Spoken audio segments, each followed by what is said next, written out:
हरिओम प्रिय दर्शकों, यदि आपकी सिंह राशि या सिंह लग्न है तो इस वीडियो को बहुत ध्यान से देखिएगा, समझिएगा। इस वीडियो में हम समझेंगे कि 2026 आपके लिए कैसा रहेगा, ग्रहों की क्या स्थितियां आपके लिए प्रभाव देने वाली हैं और 2026 में क्या वो उपाय होंगे जिन्हें करने से 2026 आपके लिए गोल्डन टाइम हो सकता है, आपको अच्छे लाभ मिल सकते हैं।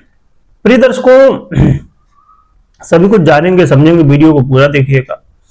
और यदि आपकी सिंह राशि हो या तो फिर लग्न हो तो आप राशि या लग्न से देखिए, नहीं पता हो तब फिर आप नाम राशि से देखिएगा। और आप इस बात का भी ध्यान रखिए कि लग्न या तो राशि ज्यादा सटीकता देखने को मिलेगी इसमें। यदि आपको पता है, राशि भी पता है, लग्न भी पता है, नाम पता ही है, तो आप राशि या लग्न से पहले देखिए। या ना पता हो तब ऐसे स्थिति में फिर नाम राशि से देखने के लिए ठीक है। अब कोई रास्ता नहीं है तो देख सकते हैं, तो ज्यादा अच्छा है लग्न और राशि से। प्रिय दर्शकों, 2026 अंग्रेजी नववर्ष की आपको बहुत बहुत शुभकामनाएं, बहुत बहुत बधाई। आपके लिए वर्ष मंगलमय हो, आप खूब उन्नति प्रगति करें, आपकी सभी कामनाएं पूरी हों, आपका हर एक तरह से मंगल हो, कल्याण हो, यही भगवान से प्रार्थना है। आइए समझते हैं कि 2026 आपके लिए कैसा रहेगा। तो देखा जाए तो वर्ष के आरंभ से ही सूर्य आपके पंचम भाव में धनु राशि में गोचर करते हुए गोचर करेंगे, तो ये समय ठीक ठाक है। इस समय आपके जीवन में धन लाभ की स्थितियां बनेंगी और कुछ योजनाएं भी आप बनाएंगे, कुछ सोचेंगे भी कि ऐसा कर लिया जाए, वैसा कर लिया जाए। 2026 प्रारंभ ही हो रहा है तो क्या क्या कर लिया जाए, ये योजनाएं भी आपके मन में आने वाली है। परंतु फिर ये इनका परिवर्तन भी होगा, और इनका ये जो परिवर्तन है तो ये 14 जनवरी से लेके 12 फरवरी तक ये आपके फिर षष्ठम भाव में चले जाएंगे, यानी छठे भाव पे चले जाएंगे।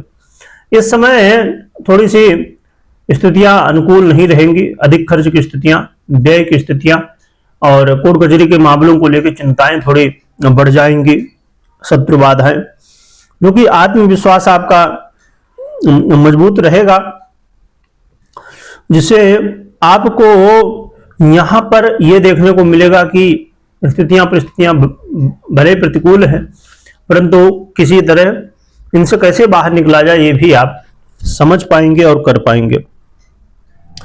फिर आगे देखें तो 13 फरवरी से आपके सप्तम भाव में आ जाएंगे, और सप्तम भाव में इनका आना बहुत ही अच्छा है, आपको मान सम्मान भी दिलाएगा।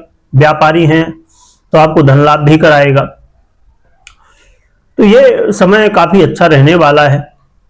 यदि आप पार्टनरशिप में काम कर रहे हैं वहां पर आपको अच्छे लाभ देखने को मिलेंगे। और फिर ये आगे बढ़ेंगे और आपके 14 मार्च से लेके ये आपके जीवन में थोड़ी सी आगे स्थितियां बदलेंगी, और इनका परिवर्तन फिर जो है तो आपके अष्टम में चला जाएगा, और यहां पर फिर शनि के साथ युति होगी, जिसकी वजह से इनके प्रभाव अच्छे नहीं होंगे। यहाँ बाधाएं स्वास्थ्य को लेके, घर परिवार में कलह का माहौल और वाणी को लेके समस्याएं, और आप इंश्योरेंस वगैरह सेक्टर से जुड़े वहां पर बाधाएं थोड़ी, तो इस तरह की चिंताएं होंगी, भय बना रहेगा मन में, और कभी तबीयत खराब हो जाना, नजर दोष लग जाना, भौतिक बाधाएं हो जाना इत्यादि इत्यादि, यानी कुछ न कुछ बाधाएं इस समय लगी रहेंगी। तो आपको ध्यान रखना होगा, कई बार मानसिक तनाव की स्थितियां भी बनेंगी, तो ये समय होगा जिस समय आपको ध्यान रखने की आवश्यकता होगी। फिर देखा जाए तो 14 अप्रैल से फिर आपके भाग्य भाव में ये चले जाएंगे, और जब ये भाग्य भाव में आपके जाएंगे तो बहुत ही अच्छा होगा, आपको भाग्य का साथ मिलेगा, समय का साथ मिलेगा, उन्नति प्रगति के मार्ग मिलेंगे। आपके इंटरव्यू वगैरह यदि आप दे रहे होंगे तो आपको सफलताएं मिलेंगी, खेलकूद से जुड़े हुए क्षेत्रों में सफलताएं मिलेंगी, आपके अंदर जोश बना रहेगा, पिता के साथ रिश्ते मजबूत होंगे, उनके जीवन में भी स्थितियां बेहतर होंगी। तो ये समय भी आपके लिए अच्छा रहने वाला है, जो कि देखा जाए तो 17 अगस्त से लेकर 16 सितंबर के मध्य ये आपके सिंह राशि में ही संचार करेंगे, यानी कि आपकी ही राशि पर संचार करेंगे। तो ये भी काफी अच्छा है, आपके मान सम्मान में वृद्धि, आपको आरोग्यता की प्राप्ति, धन लाभ की स्थितियां बनाएगा। तो ये समय भी आपके लिए अच्छा कहा जा सकता है। और फिर आने वाले समय में देखा जाए तो सूर्य का गोचर काल फिर बदलेगा और फिर ये आगे चल के नीच अवस्था को प्राप्त हो जाएंगे। तो फिर ऐसी स्थिति में थोड़ी सी मुश्किलें बढ़ जाएंगी। ये तुला राशि में जब जाएंगे अक्टूबर से लेकर नवंबर के बीच, मध्य अक्टूबर से मध्य नवंबर का जो ये समय होगा, इस समय थोड़ा सा आपको ध्यान रखना होगा। ये आपके मेहनत आप तो करेंगे परंतु रिजल्ट नहीं दिखेंगे। इस समय कई बार जल्दबाजी में गलतियां कर जाएंगे भाई बंधुओं के साथ, वाद विवाद या अन्य क्षेत्रों में भी मान सम्मान में कमी या अन्य समस्याएं देखने को मिल सकती हैं। तो आपको इस स्थिति में ध्यान रखना है, तनाव बिल्कुल भी नहीं लेना है, धैर्य के साथ हर एक काम को करना है। इसके अलावा देखा जाए तो कुछ काफी समय अच्छा है, परंतु बीच बीच थोड़ी स्थितियां जब पीड़ित हो रहे हैं सूर्य, तो उसका प्रभाव कहीं ना कहीं देखने को मिलेगा। एक बात बहुत ही महत्वपूर्ण है कि अब हम चर्चा कर लेते हैं शनिदेव की। शनिदेव आप जानते ही हैं कि ढैया से आप प्रभावित हैं। तो ढैया से प्रभावित होने की वजह से और आपके अष्टम भाव में शनिदेव, इससे आपके जीवन में घर परिवार में कलह का माहौल और कई सारे क्षेत्रों में तनाव की स्थितियां, धन हानि की स्थितियां और कोई न कोई स्वास्थ्य को लेकर बाधाएं, चिंताएं बनी रहेंगी। इसमें कभी पेट से संबंधित, कभी ऐसी बीमारी हो रही कि समझ में नहीं आ रहा, कभी कुछ यानी कि समस्याएं, बाधाएं बनी हुई हैं लगातार। तो इससे बचने के लिए भी उपाय हम जानेंगे, समझेंगे। हम बात कर लेते हैं देवगुरु बृहस्पति की। तो देवगुरु बृहस्पति देखा जाए तो मिथुन राशि में वर्तमान में आपके तीसरे भाव पर है। तो क्षमा करिएगा, ये तीसरी राशि यानी मिथुन राशि पर है और आपके आय भाव पर है।